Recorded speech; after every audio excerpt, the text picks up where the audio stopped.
বাংলাদেশে এনবিআর বিলুপ্তি ও রাজস্ব ব্যবস্থাপনা বিভাগ গঠন।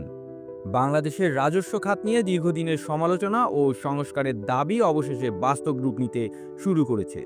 সম্প্রতি সরকার জাতীয় রাজস্ব বোর্ড অর্থাৎ এনবিআরকে বিলুপ্ত ঘোষণা করেছে এবং এর পরিবর্তে গঠন করেছে একটি নতুন সংস্থা, রাজস্ব ব্যবস্থাপনা বিভাগ।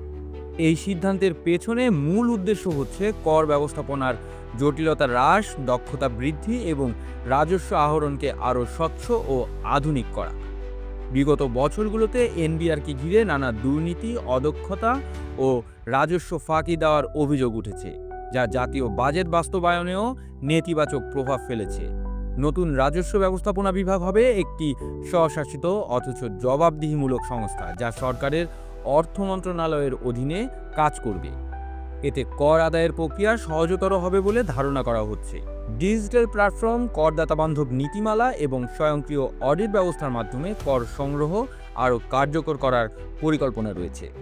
তবে প্রশ্ন উঠেছে, এই পরিবর্তন কি শুধু নাম বদল, নাকি এর মাধ্যমে কাঠামোগত সংস্কারও হবে?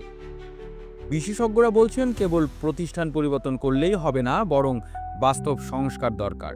বিশেষ করে মাঠ পর্যায়ে রাজস্ব কর্মকর্তাদের আচরণ, কর আইনের জটিলতা এবং কর নীতির ধারাবাহিকতা নিশ্চিত করতে হবে। অর্থনীতিবিদরা মনে করেন, এটি একটি সাহসী সিদ্ধান্ত। যদি সঠিকভাবে বাস্তবায়ন করা যায়, তাহলে দীর্ঘমেয়াদে দেশের রাজস্ব খাতে উল্লেখযোগ্য পরিবর্তন আসতে পারে। আপনারা দেখছিলেন প্রতিদিন সকাল।